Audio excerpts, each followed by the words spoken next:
O great Ishtar, hear my plea. O great Ishtar. The Zagros Mountains, a rugged frontier where empires once ended and others began.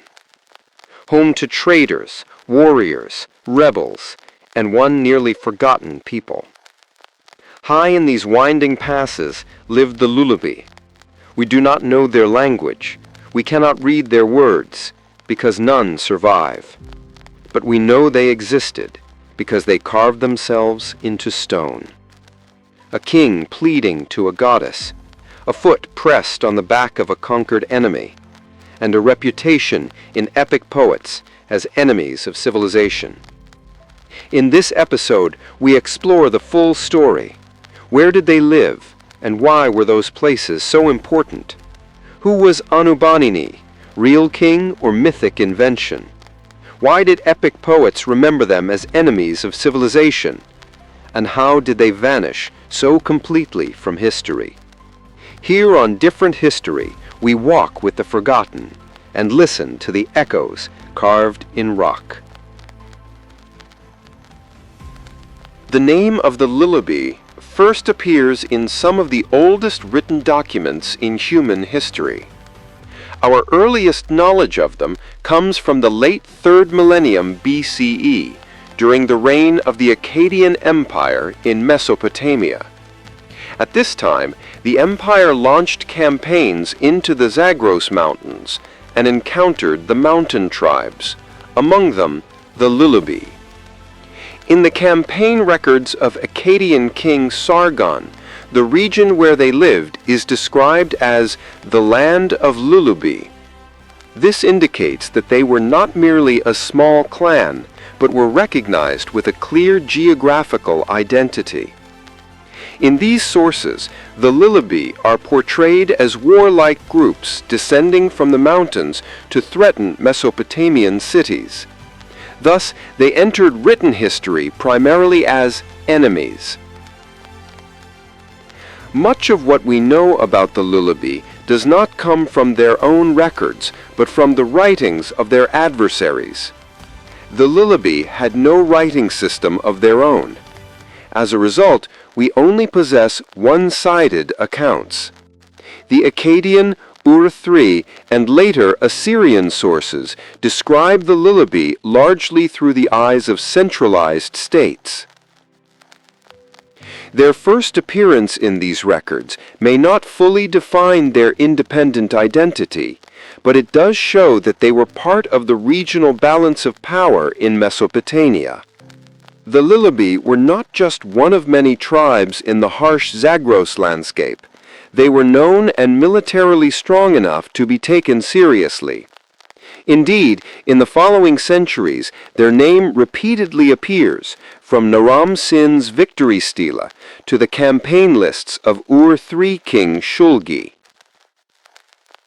The Lullubi's first entry into history proves that they were not a minor tribe hidden in mountain passes, but a community directly interacting with and challenging Mesopotamian civilizations. Although the surviving documents are biased, they confirm the Lullubi's presence. They entered written history as troublesome mountain people. Yet even this label demonstrates how significant they were on the Mesopotamian stage. The emergence of the Lullubi in written history is directly tied to the expansionist policies of the Akkadian Empire. In the 24th century BCE, as Sargon built the first great empire of Mesopotamia, he targeted not only the city-states, but also the tribes of the Zagros Mountains. At this time, the Lullubi were among the first groups to confront the Akkadian armies. In Akkadian sources, the Lullubi are described as the mountain people who hold the passes. The Zagros passes connected Mesopotamia to the Iranian plateau and were vital for trade and military campaigns. The Akkadians aimed to secure these routes and limit the independence of the mountain tribes. Yet the Lullubi resisted fiercely, using the natural defenses of the mountains to their advantage. The records portray the encounters between the Lullubi and Akkadians as violent clashes. This reveals the Lullubi as seasoned mountain fighters. Despite the Akkadians' powerful armies, the name of the Lullubi appeared repeatedly in inscriptions, proving that they were not a minor tribe, but a force acknowledged by Mesopotamian states. The contact was not only military, but also cultural. Although no direct remains of the Lullubi survive, their frequent mention in Akkadian inscriptions shows how they became part of Mesopotamian political memory. Depicted as defeated enemies on victory inscriptions, they served Akkadian propaganda. Yet ironically, such portrayals preserved their identity. Through these depictions, the Lullubi were not erased, but instead immortalized as the other in Akkadian art. In conclusion, the first contact with the Akkadians was not just a brief conflict, but the Lullubi's permanent entry into history. Despite imperial pressure, they endured in their mountain homelands. Thus they became a people remembered again and again in Mesopotamian records. One of the most debated questions among historians about the Lullubi is whether they were an independent people or a temporary coalition of different tribes. We have no texts written by the Lullubi themselves. Their name survives only in the inscriptions of Akkadian, Ur, and Assyrian kings. In these records, the Lullubi are always mentioned collectively, but nothing is revealed about their internal structure. Some scholars argue that the Lullubi were made up of mountain tribes scattered across the Zagros. At times these tribes united, at other times they acted separately. The Akkadian phrase, "the land of the Lullubi," suggests that such alliances may occasionally have taken on a political identity. Others believe the Lullubi were a single ethnic community. From this perspective, their presence in different regions reflects their semi-nomadic lifestyle. As they moved seasonally between valleys and mountain pastures, they gave the impression of being both dispersed and interconnected. Archaeology does not provide a clear answer. The surviving reliefs, especially the carving of Anubanini, place one king in the spotlight. This has led some to argue that, at least for a time, there was a central authority. Yet it remains uncertain whether this leadership extended over all the Lullubi or only one dominant group. In the end, certainty is impossible. The question of whether the Lullubi were a confederation of tribes or a unified nation is still unresolved. What is certain is that their repeated mention in Mesopotamian inscriptions proves that whatever their internal organization, the Lullubi were too influential in Zagros politics to be ignored. To understand the lifestyle of the Lullubi, we do not rely on written records, but rather on archaeological clues. These clues suggest that they were not a fully urbanized society, but rather lived in small settlements. The geography of the Zagros Mountains was not suitable for large-scale agriculture. Valleys were limited, and the soil was not very fertile. For this reason, the Lullubi's livelihood depended mainly on animal husbandry. Sheep and goats provided both their food and the raw material for clothing. Their settlements were likely not large cities, but small villages or seasonal camps located near mountain passes. Research indicates simple structures built on stone foundations at the foot of the mountains. These dwellings were positioned to provide protection against attacks, while also making it easier to manage livestock. Although Mesopotamian sources speak of a land of the Lullubi, this most likely referred not to great cities, but to clusters of small interconnected settlements. The tribes were loosely connected, their bonds strengthened in times of war and weakened in times of peace. Some researchers suggest that the Lullubi lived in a semi-nomadic system. In winter, they moved down into valleys to use arable land, and in summer they ascended to the high pastures. This cyclical way of life meant their settlements were seasonal rather than permanent. Today, we have no ruins of great cities built by the Lullubi, but reliefs and enemy inscriptions show that they were not entirely detached from a settled identity. Small villages, temporary camps, and defensive posts in the mountain passes are the most tangible clues we have to understand their settlement patterns. The Zagros Mountains were both the homeland of the Lullubi and the greatest factor shaping their way of life. This mountain chain stretches across what is now northern Iraq and western Iran.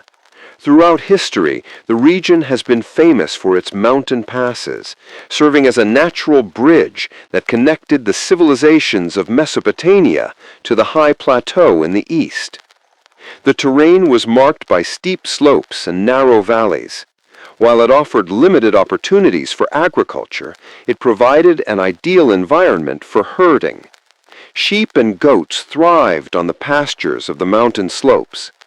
In the deeper valleys, small amounts of grain could be cultivated, but large-scale farming was nearly impossible. The most defining feature of the Zagros was its passes. These passes served as essential routes for trade caravans and as strategic corridors for military campaigns. By controlling them, the Lullubi held a crucial role in the political balance of the region. Their frequent description as warriors descending from the mountains in historical sources reflects this strategic position. The climate of the Zagros also shaped their lifestyle. Harsh winters made life in the highlands difficult, forcing communities to descend into the valleys. In summer, they moved their flocks to the high pastures. This cyclical way of life meant their settlements were not permanent, but seasonal. The natural barriers provided by the landscape also helped preserve their independence. While powerful armies of Mesopotamia held great advantage on flat plains, the mountainous terrain of the Zagros was a formidable obstacle for invaders. For this reason, the Lullubi were defeated many times, but never completely destroyed. In the 24th century BCE, Akkadian king Sargon transformed his empire into the most powerful political entity of Mesopotamia. A crucial part of his military strategy was not only to control the city-states, but also to bring the mountain tribes under his authority. For this reason, his campaigns into the Zagros Mountains became one of the defining features of his reign. These expeditions were essential for the security of Mesopotamian cities. Tribes descending from the Zagros passes threatened trade routes and occasionally raided urban centers. Among these raiders were the Lullubi. The records describe Sargon advancing into Lullubi territory and taking control of the mountain passes. The goal of the campaigns was not only security, but also the protection of trade. The exchange of metals, stones, and timber between Mesopotamia and the eastern regions relied on these mountain routes. By securing dominance in the passes, Sargon's armies safeguarded the empire's economic interests. Yet the Lullubi were not a people who submitted easily. Sources emphasize that they were skilled warriors who made effective use of the mountainous terrain. The Akkadian armies were powerful on the plains, but met resistance in the passes. For this reason, Sargon's expeditions had to be repeated multiple times during his reign. Sargon's struggle with the Lullubi demonstrates how significant the mountain tribes of the Zagros were in Mesopotamian politics. They were not simply a border people, but a force that determined the security of trade routes. Thus, the name of the Lullubi entered history alongside that of Sargon himself. The frequent mention of the Lullubi in the records of Mesopotamian kings was largely due to their unwillingness to submit.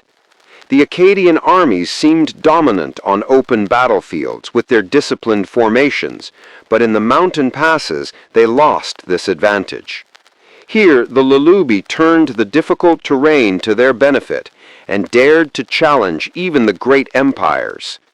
Sources suggest that the Lullubi employed tactics resembling guerrilla warfare. They launched sudden ambushes, trapping enemies in narrow valleys, and then swiftly retreated into the mountains. This method could frustrate even numerically superior armies, which is why Mesopotamian rulers constantly regarded them as a threat. Another striking point is that the Lullubi warrior identity may not have been limited to men alone. Some interpretations of reliefs indicate that female figures may have been depicted with weapons. Although this cannot be fully confirmed, it hints at the possibility that the entire community was engaged in warfare. Resistance may thus have been not only military, but also a collective social duty. Their persistence even carried them into Mesopotamian mythology.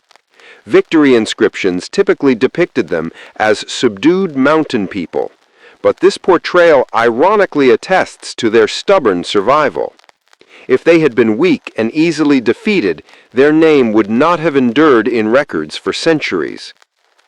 The military resistance of the Lullubi was not only a defense of their independence, but also of their right to control the mountain passes of the Zagros. For Mesopotamia, they were enemies, but in their own world, they could be remembered as freedom fighters. This dual identity ensured their lasting presence on the stage of history. One of the most renowned rulers of the Akkadian Empire, Naram-Sin, immortalized his struggle with the Lullubi in a unique stone monument. This stele, today displayed in the Louvre Museum, represents not only a military victory, but also an ideology. On its surface, Naram-Sin is portrayed not as an ordinary king, but as a divine figure. He wears a horned helmet, a symbol that at the time was reserved only for the gods. With his soldiers following him and enemies kneeling before him, Naram-Sin presents himself as a sacred authority. The kneeling and fleeing figures are the Lullubi warriors. Their faces are carved with expressions of despair, emphasizing the emperor's absolute triumph. Another part of the scene shows the Lullubi trapped in mountainous terrain, a detail clearly pointing to their identity and geography. The stele is not merely a work of art, but also a tool of propaganda. Naram-Sin sought not only to show that he had defeated the Lullubi, but also to elevate his power to the divine level. Thus, just as in written records, the Lullubi also entered visual memory as the defeated mountain people. Yet it must not be forgotten that these scenes are told from the victor's perspective. Every detail of the stele was designed to showcase the supremacy of the Akkadian Empire. In reality, the Lullubi were not annihilated. They continued to live in the mountains. Therefore, while the stele reflects the pride of an empire, it also stands as proof of the Lullubi's stubborn survival. One of the most striking traces that has survived on the rocky surfaces of the Zagros is the Anubanini relief. Dated to around the 22nd century BCE, this monument is considered one of the rare visual records reflecting the identity of the Lullubi themselves. In the relief, King Anubanini is depicted with an enemy crushed beneath his feet. This scene symbolizes not only victory, but also the sacred power of the ruler. Standing beside him is the goddess Ishtar. Holding her weapons, she consecrates the victory, strengthening the king's legitimacy in a divine context. The iconography of this carving resembles the propaganda traditions of the great Mesopotamian states.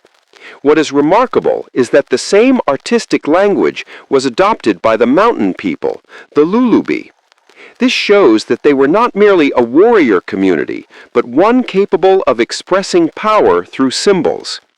The garments, weapons, and stances depicted are also significant. While the defeated warriors kneel, the king stands tall and upright. This contrast emphasizes the divide between order and chaos.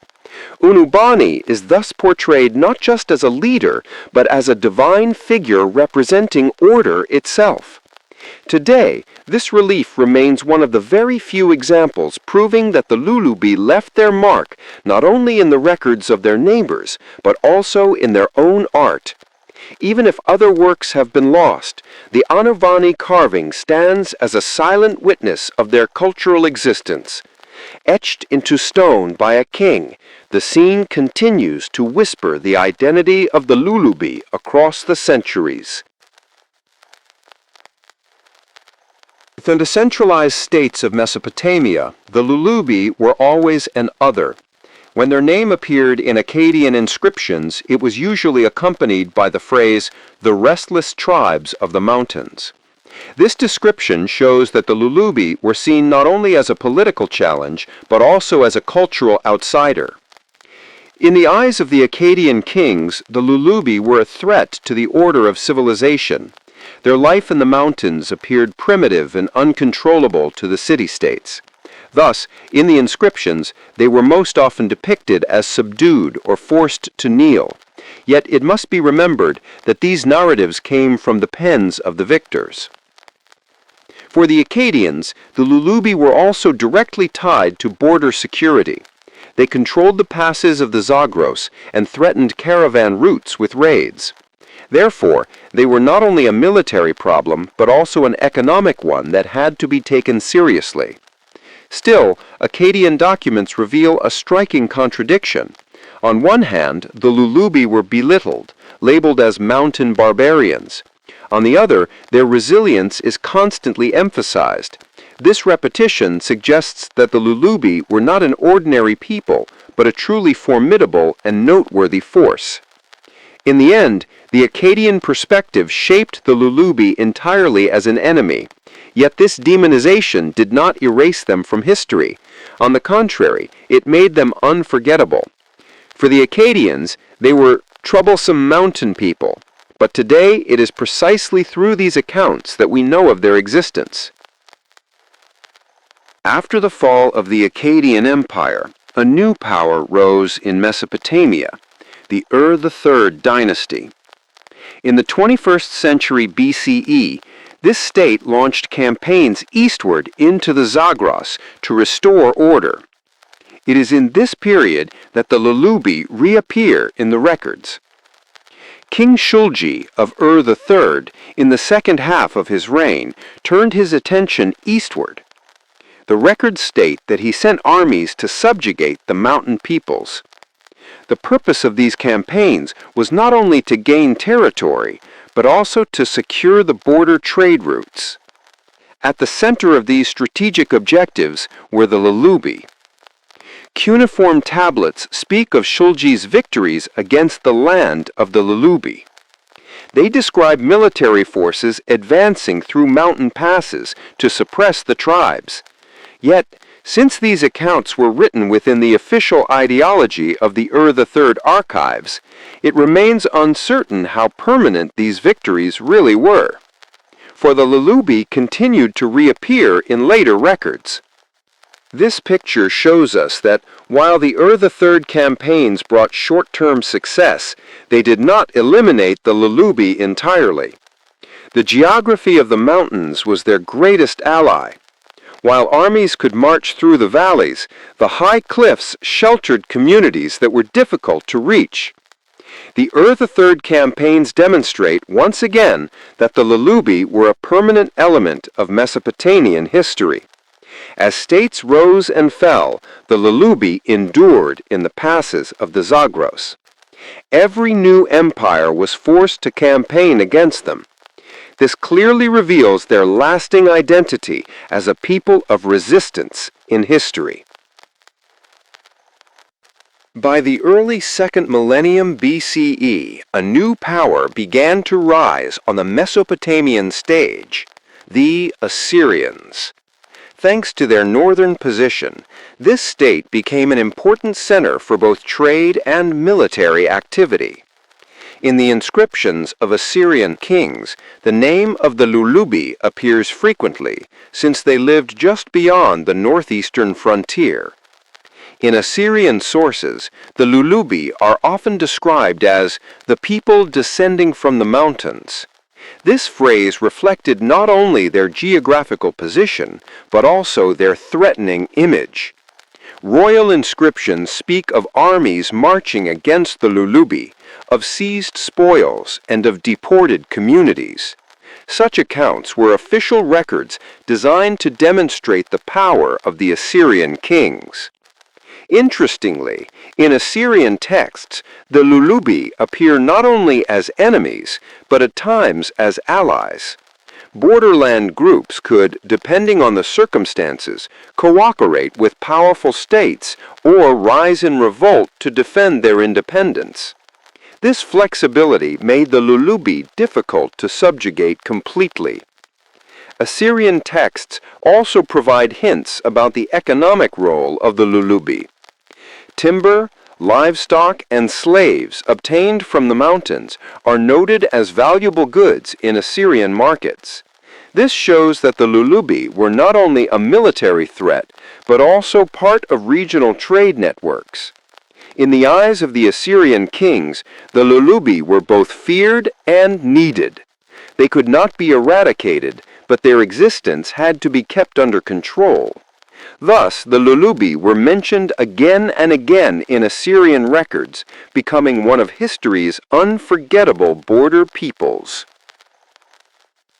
After the collapse of the Ur-III state, the political balance of Mesopotamia was reshaped. In regions that slipped out of the control of great empires, smaller but resilient communities gained strength. During this period, the Lullubi still appeared in written sources. Their name emerged repeatedly in accounts of regional conflicts and campaigns. With the weakening of central authority after the fall of Ur-III, the Lullubi found it easier to act freely.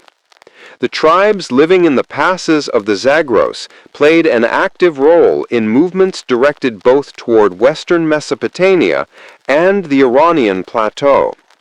This flexibility shows that they were not confined to the mountains alone, but operated within a wider political sphere. Archaeological evidence confirms that the Lullubi did not vanish during this era. Some inscriptions mention kings of the Lullubi.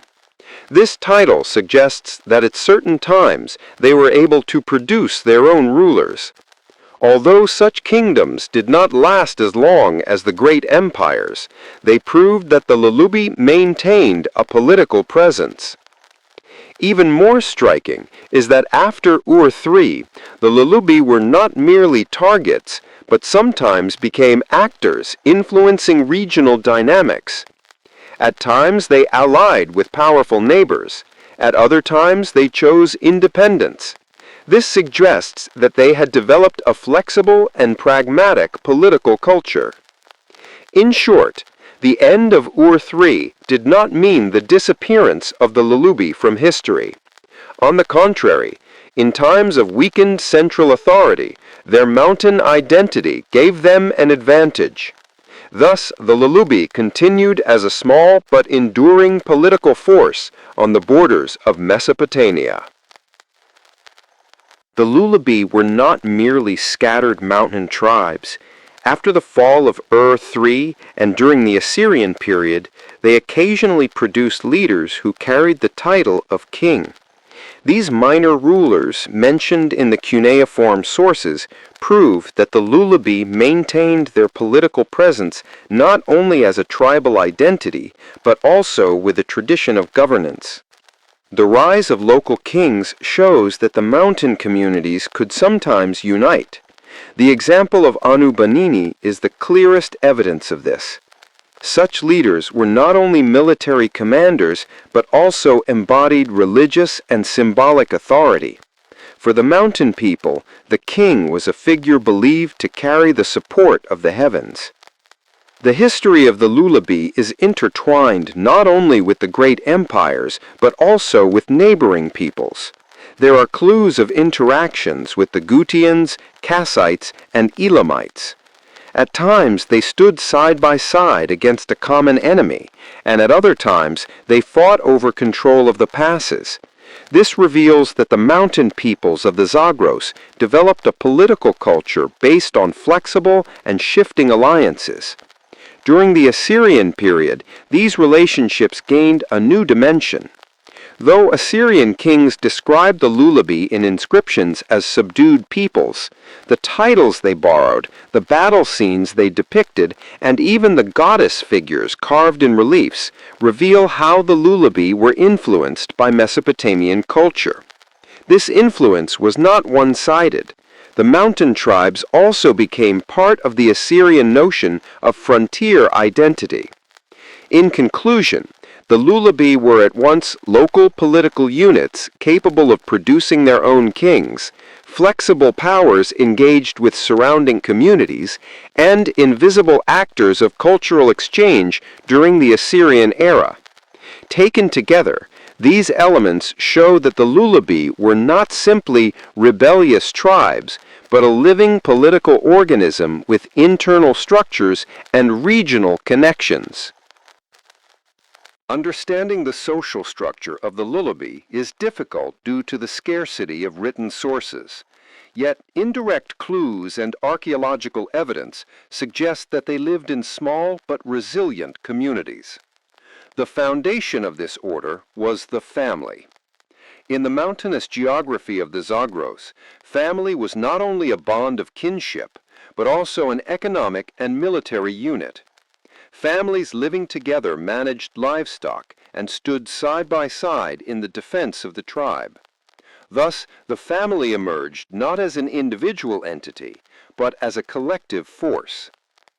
These family groups formed the core of society and came together to shape larger tribal structures. Within each tribe, elders and those with extensive military experience held authority. Elders played a major role in decision-making, for survival in the mountains depended on the transmission of knowledge rooted in experience. The position of women is also notable. Although warriors dominate the reliefs, interpretations suggest that in daily life, women played an active role in agriculture, herding, and even tribal rituals. This indicates that women were important not only within the family, but also within the broader social order of the Lullubi. In the end, the family structure of the Lullubi was not limited to biological ties. Under the harsh conditions of the mountains, family functioned both as a shield of protection and as a source of production. This system was one of the strongest social foundations of their long-standing independence. One of the most prominent aspects of the Lullubi in history was their warrior identity. The main reason they were constantly mentioned in the inscriptions of Mesopotamian kings was not only their political presence, but also their military strength. This trait was an inseparable part of their social order. For a people living in mountainous terrain, war was not simply a matter of conquest, but of survival. The steep passes of the Zagros Mountains demanded that military skills be kept constantly alive. From an early age, young men were trained in combat techniques, learning how to wield weapons and move through the mountains. Sources suggest that the Lullubi were particularly effective in close combat and ambush tactics. By launching sudden attacks in narrow valleys, they could catch their enemies off guard. Such methods disrupted the disciplined formations of larger armies and reduced the advantage of numerical superiority. The warrior identity was not limited to men. Within the tribal structure, all members were expected to take part in defense when necessary. This is why women, in addition to their daily roles, are thought to have taken up arms in times of crisis. In this way, warfare was not merely a military tradition, but also a communal responsibility. The military traditions of the Lullubi made them a constant threat in the eyes of Mesopotamian states. Yet this image of menace also preserved their identity and ensured their memory. Today, the Lullubi are remembered in history books mainly as a warrior people, evidence that their long struggles in the mountain passes became part of lasting historical memory. We have no direct sources regarding the religious beliefs of the Lullubi. However, reliefs, Mesopotamian texts, and archaeological interpretations provide clues about what their belief system might have been. The most striking aspect is that the mountainous landscape was closely tied to the sacred. The peaks of the Zagros were thought of as the closest points to the heavens.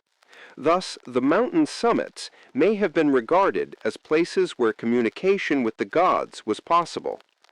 Star and crescent motifs, often found in reliefs, suggest a belief in celestial powers. The depiction of the goddess Ishtar alongside Lullubi kings shows that warfare itself was infused with a sacred dimension. Rituals were likely connected with daily life. Hunting, herding, and seasonal cycles probably played a major role in their ceremonies.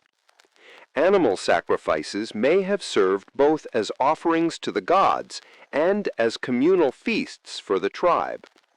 Such rituals functioned as social events that strengthened tribal unity. Religion also legitimized royal authority.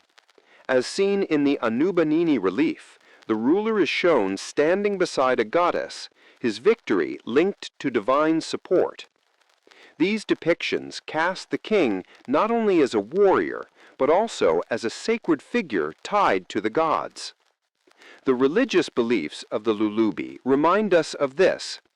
They were not defined solely by military struggles, but also by rituals and symbols that sanctified life. Ceremonies held in the shadow of the mountains both reinforced social solidarity and reflected the Lullubi perception of the world as governed by divine order. Although the Lullubi left no written records, scenes carved into stone provide important clues about their world. Especially the rock reliefs stand out as both instruments of political legitimacy and religious symbols. These works were not only aesthetic creations, but also declarations of identity. The most prominent element in the reliefs is the depiction of victory scenes. The king is shown standing tall while the enemy kneels, symbolizing the contrast between order and chaos. The inclusion of sacred figures suggests that victory was not merely military, but also sanctioned by the divine.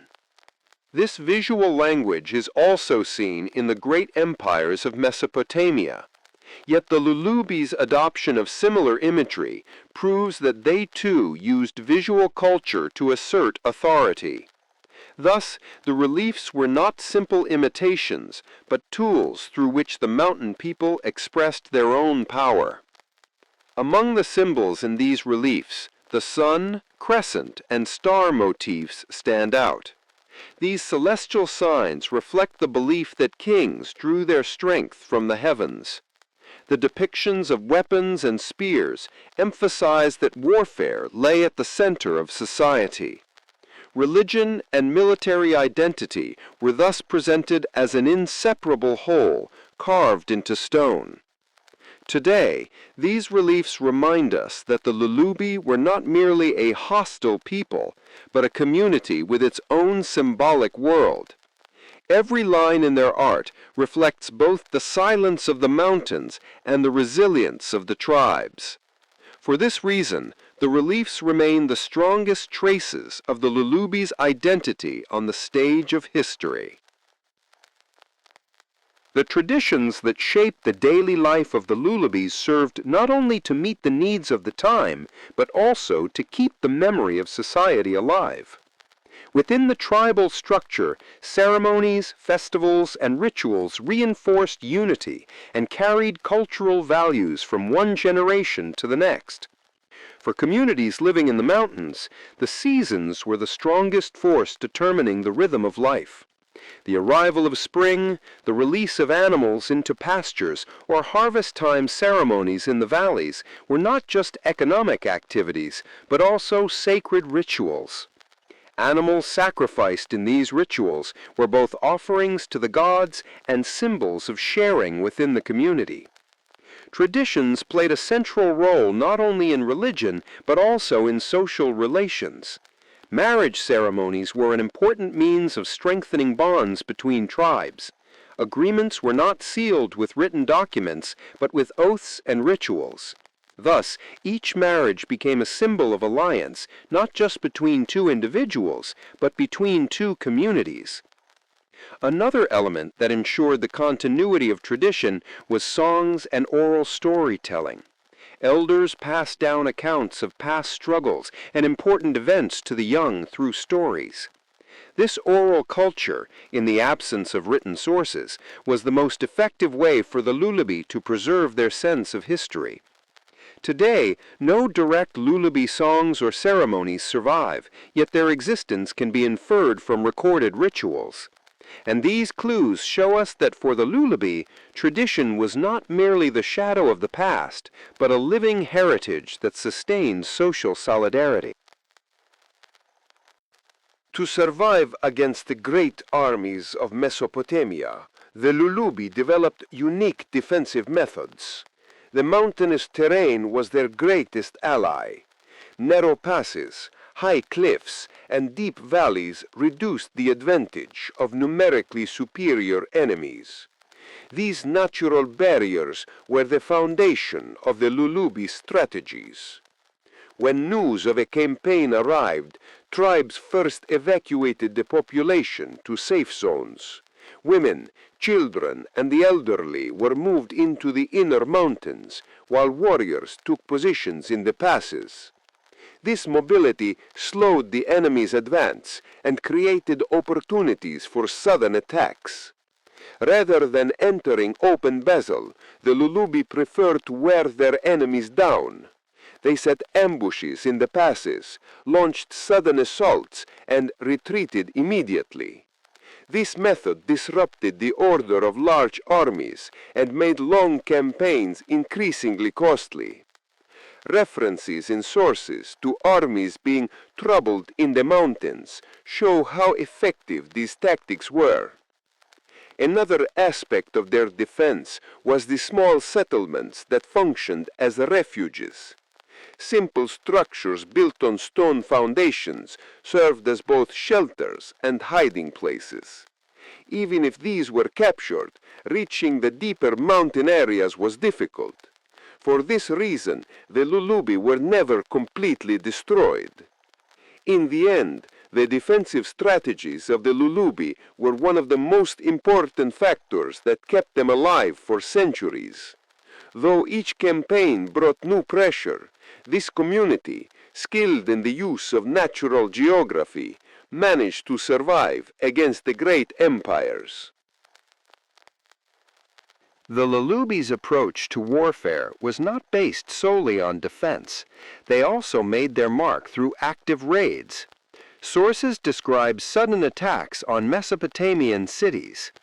These raids relied less on the discipline of organized armies and more on speed and the element of surprise. The greatest advantage of the Lullubi warriors was their ability to move swiftly in mountainous terrain. They knew the narrow paths and hidden routes well. They struck at night or in the mist of early mornings, catching the enemy off guard. Raids were often short in duration, but their effects lingered. The enemy lost its sense of security and lived in constant unease. These tactics carried not only military but also economic consequences. The plundering of caravans seriously disrupted Mesopotamian trade. In this way, the Lullubi struck at the economic lifelines of powerful states. This shows that they were not only warriors, but also strategic thinkers. Another purpose of the raids was intimidation. The Lullubi used these attacks to respond to campaigns against them, sending a clear message, "We are here." This prevented their complete suppression and kept their name in circulation. In the end, the raiding tactics of the Lullubi became one of the defining elements of their identity. While great armies relied on open field battles, the Lullubi gained the upper hand through the agility of small groups. These attacks forced even the mighty kings of Mesopotamia to reckon with them again and again. The mountainous landscape of the Zagros was home to many different communities. The Lullubi were not alone in this geography. They interacted with neighboring peoples such as the Kassites, Gutians, and Elamites. These relationships were not always hostile. At times they turned into alliances. The main reason tribes formed alliances was the pressure of great empires. When Mesopotamian armies launched campaigns into the region, it was difficult for a single tribe to stand on its own. In such cases, the Lullubi joined with neighboring groups, forming stronger lines of resistance. Records that mention multiple mountain peoples together likely reflect traces of these temporary coalitions. Alliances were not limited to military aims. Trade and herding also encouraged cooperation between tribes. Exchanges of livestock, sharing of timber and metals, and other practical needs would have led the Lullubi and their neighbors to make temporary agreements. These forms of cooperation show that even under the shadow of war, the mountain peoples could unite around shared interests. It is important to note, however, that these alliances were not permanent. The interests of mountain tribes shifted with the seasons and available resources. Two groups allied one year might clash the next over pastures. Thus, these alliances were not lasting political unions, but temporary arrangements born of necessity. Even so, such alliances were a key reason the Lullubi endured in history. Their ability to resist the great empires came not only from their own strength, but also from the timely partnerships they formed. The struggles of mountain peoples leaning on one another left an indelible mark on Mesopotamian history. The history of the Lullubi cannot be imagined without war. Living in the harsh terrain of the Zagros meant facing constant conflict. This reality shaped not only their military order, but every layer of their society. The constant threat of campaigns shaped the daily life of families. Settlements were built not as permanent towns, but as defensive outposts. Women and children were always prepared to move deeper into the mountains in case of attack. This state of readiness turned every individual in society into a participant in the culture of war. War also strengthened social solidarity. The safety of all depended on collective action.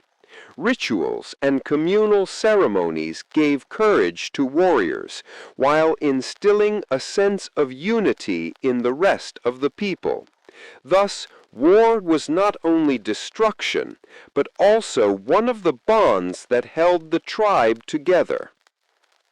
Economically, the cost of war was heavy. The loss of herds, the destruction of small cultivated plots led to the weakening of clans. Yet, despite these hardships, the culture of war remained essential to Lullubi life, for resistance was the only way to preserve their identity. In the end, war was both the burden and the strength of the Lullubi. They suffered constant losses, yet their spirit of struggle kept them alive on the stage of history. In the harsh conditions of the Zagros, war became not just the destiny of warriors, but the shared experience that defined the entire society.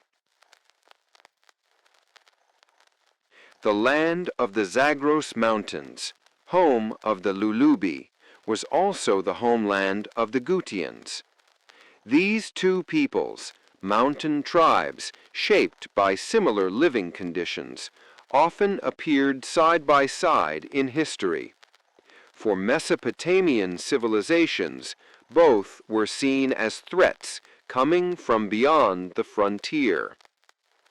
In the sources, the Gutians are often described as an invading force, while the Lullubi are portrayed more as persistent troublemakers. This difference may have stemmed from their military strategies. The Gutians sought to penetrate Mesopotamia and establish long-term rule, whereas the Lullubi focused on controlling mountain passes and carrying out short but effective raids. It is possible that the two peoples sometimes cooperated. To resist the great empires, mountain tribes often had to unite. In some inscriptions, multiple mountain peoples are mentioned together, which supports this idea. Yet sharing the same geography also created rivalry. The struggle for pastures and control of the passes may have led to periodic conflicts between the Lullubi and the Gutians. Culturally, the two groups shared similarities. Neither left written records of their own, and both are known primarily through the inscriptions of neighboring states and stone-carved reliefs. This similarity underscores their shared identity as mountain peoples. However, the Lullubi, through works such as the Anubanini relief, left clearer evidence of their symbolic world. In the end, the mountains the will protect Gutians us. and the Lullubi were peoples who shared the same Zagros mountains, but chose different The paths. mountains will protect us. One pursued broad conquests, the other preserved its existence in the mountain passes. Yet both entered history as mountain tribes that Mesopotamian rulers could never ignore. By the middle of the second millennium BCE, the Kassites had risen to power in Mesopotamia. Their long-lived kingdom in the region of Babylon also aimed to control the eastern routes. At this point, contact with the Lullubi became inevitable. The Kassites' relations with the Zagros peoples were often not purely military, but developed mainly around the control of mountain passes. The Kassites, who maintained permanent city centers, did not always seek constant war with mountain tribes. Rather, they preferred to make agreements that secured the routes.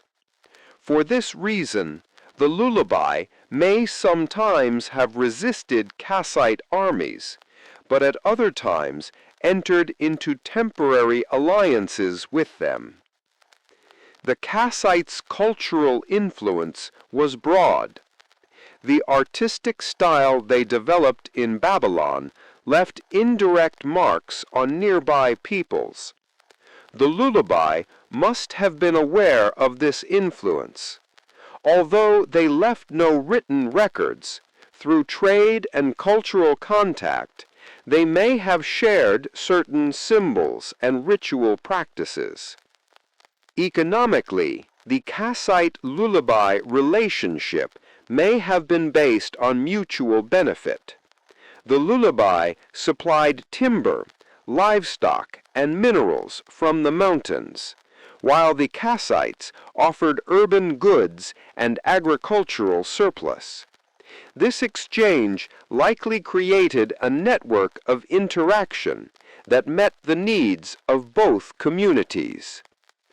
In the end, the relationship between the Lullubi and the Kassites cannot be defined as one of constant war or peace. It was flexible, shifting between cooperation and conflict depending on the circumstances. This relationship shows that the Lullubi were not merely a resisting mountain people, but a community with bargaining power in the regional balance of power. On the eastern slopes of the Zagros Mountains rose the civilization of Elam. Centered in today's southwestern Iran, the Elamites formed a powerful state that bordered both Mesopotamia and the mountain peoples. This proximity inevitably produced political and economic ties with the Lullubi. The advanced cities of Elam stood in sharp contrast to the mountainous life of the Lullubi. Urban Elamites distinguished themselves with written records and palace culture, while the Lullubi lived primarily in tribal structures. This difference shaped how each perceived the other. For Elam, the Lullubi were restless tribes descending from the mountains. For the Lullubi, Elam was an alluring yet dangerous neighbor with its wealthy cities. Trade was one of the main areas of contact. The Elamites excelled in metalworking, and these products reached the mountain tribes. In return, the Lullubi supplied timber, livestock, and mountain goods, forming a mutual exchange network.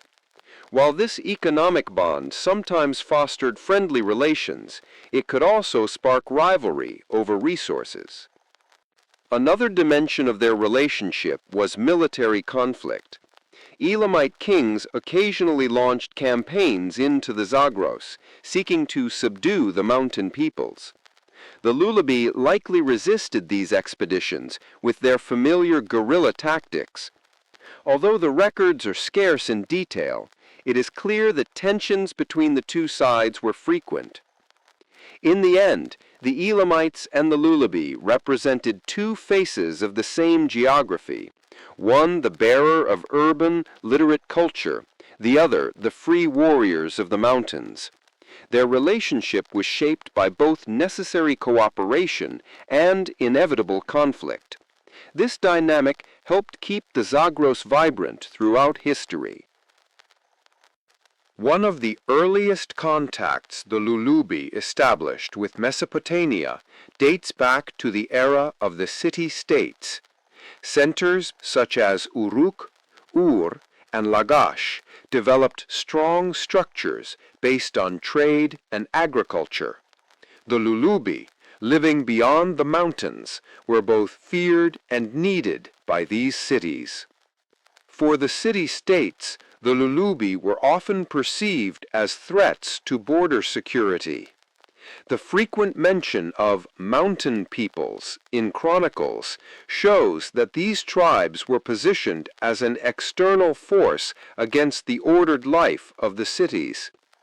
Yet this perception was not one-dimensional. The cities also needed the resources of the mountains. Trade was an inevitable aspect of these relations.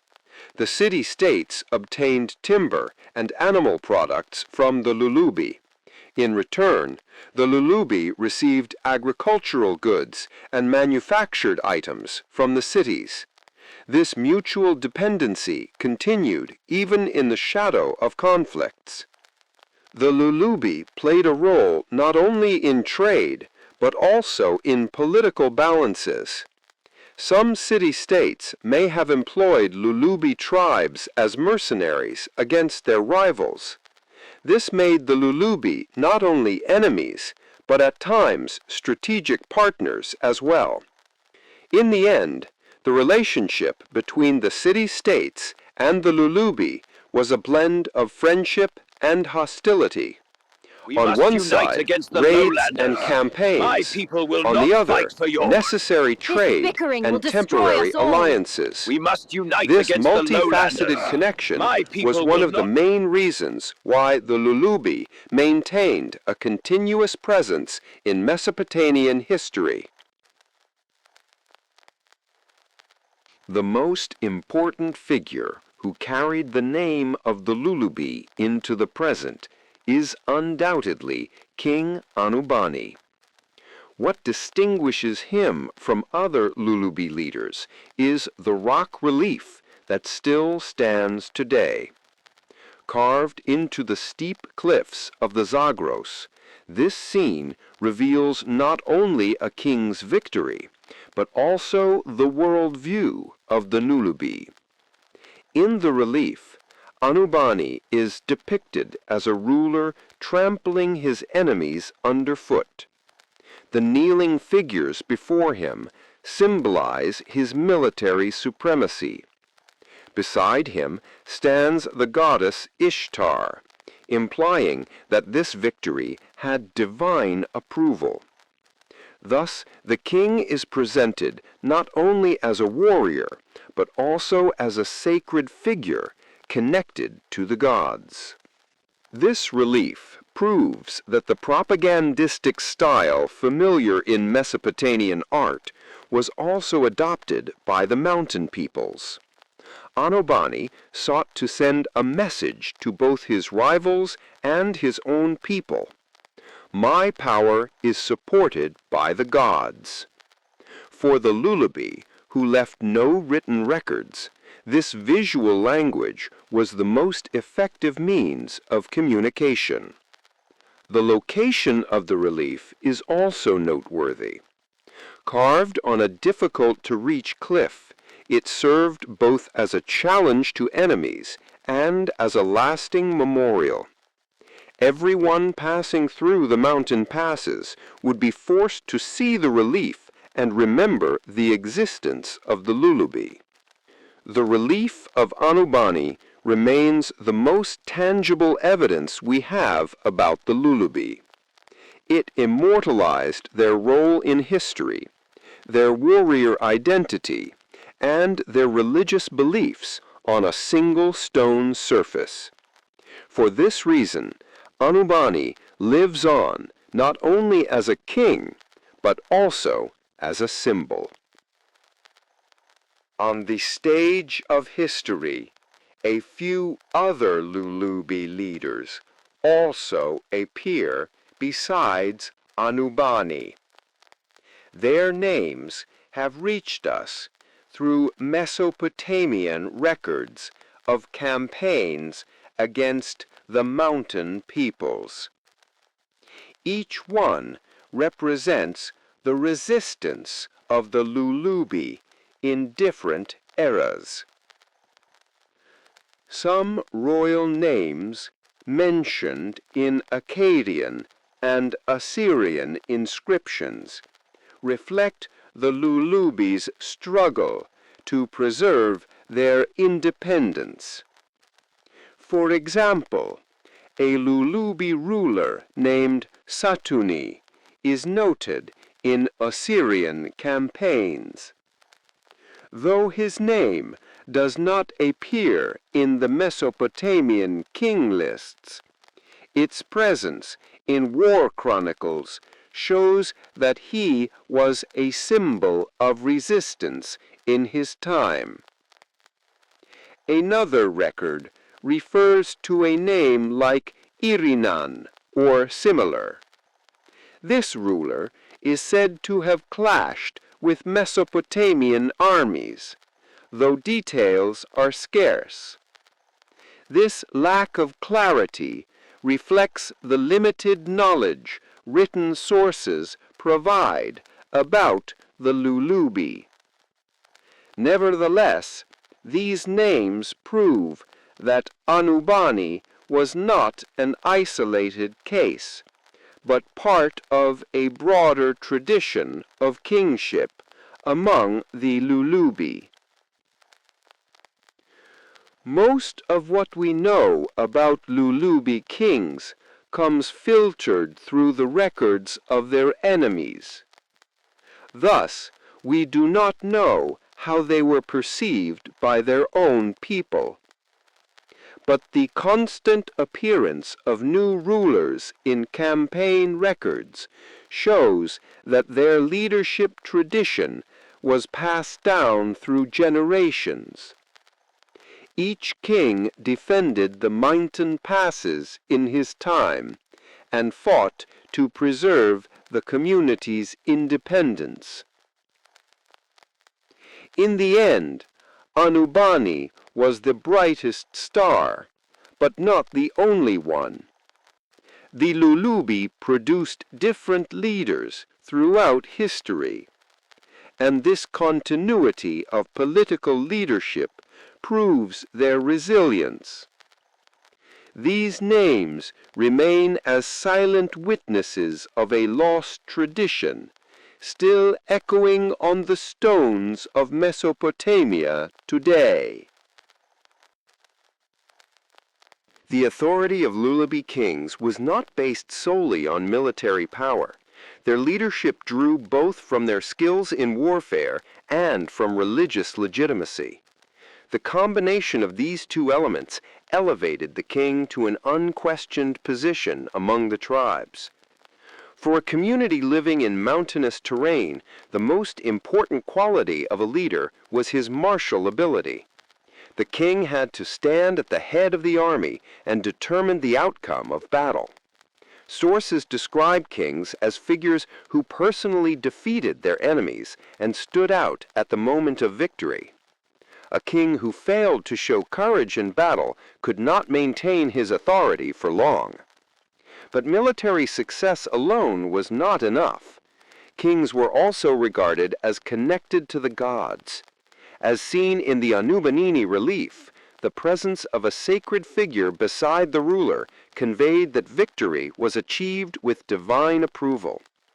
This created a spiritual foundation that prevented the king's power from being questioned by the community.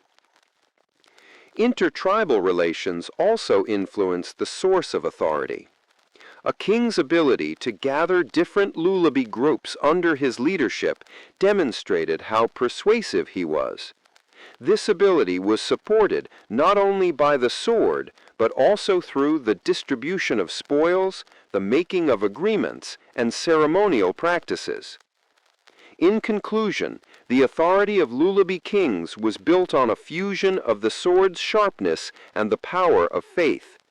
As both the leader in battle and the symbol of divine support, the king was regarded as the protector of the community and its sacred representative.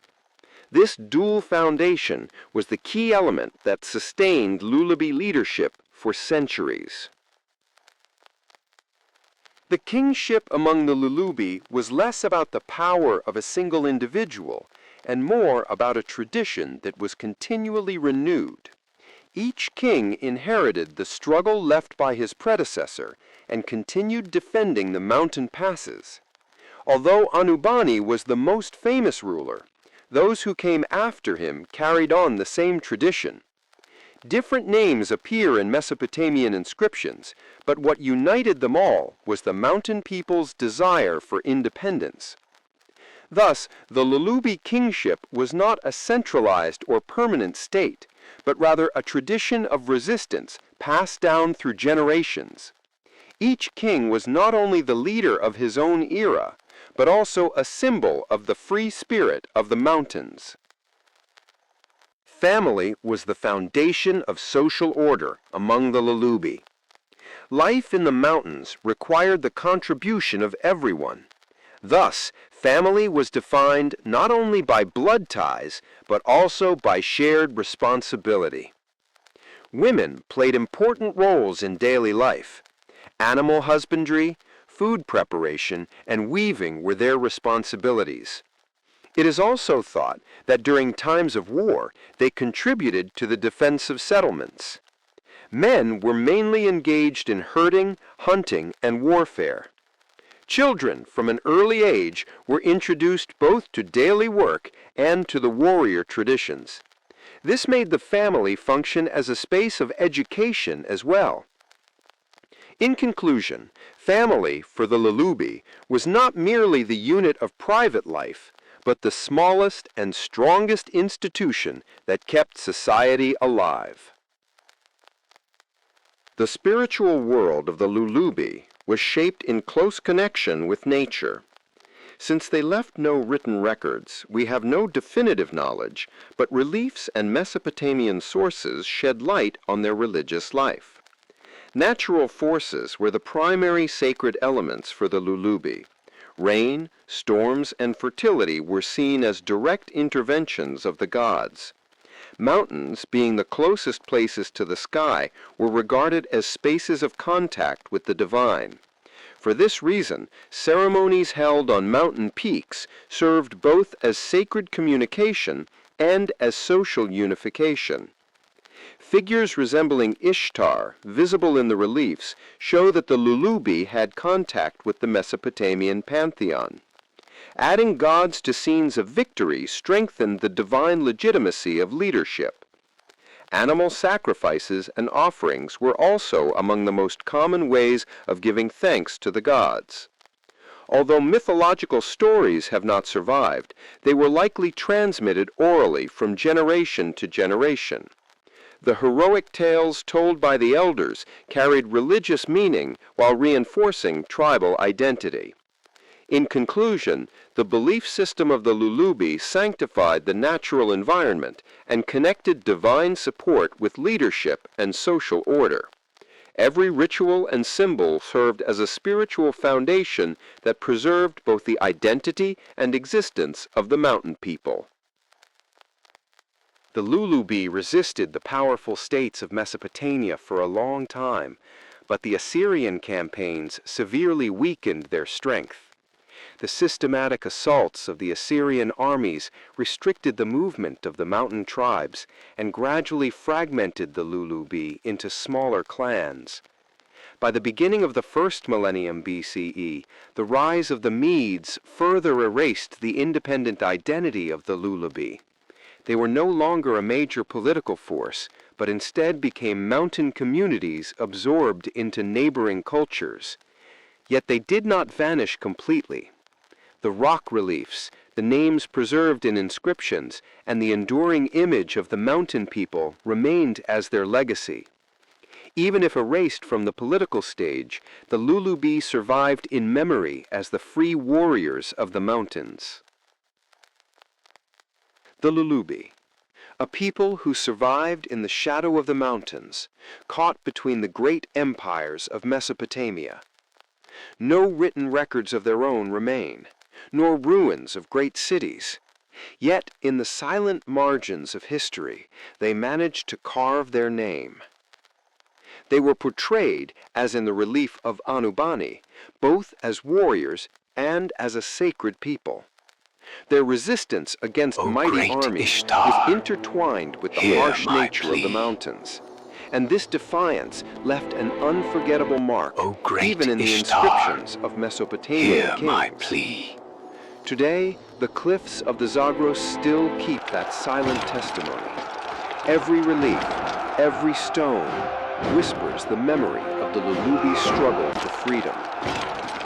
If you want to follow the traces of this mysterious people, hidden in the shadows of history, join us for more journeys ahead. Turkish channel, www.youtube.com/@farkle-tarih. English channel, We must unite against the lowlanders. My people will not fight for yours. This bickering will Remember, destroy us all. to discover We the must forgotten unite against faces the of history lowlanders. together. My people Don't will forget not to fight for subscribe yours. and turn on This bickering will notifications. destroy us all.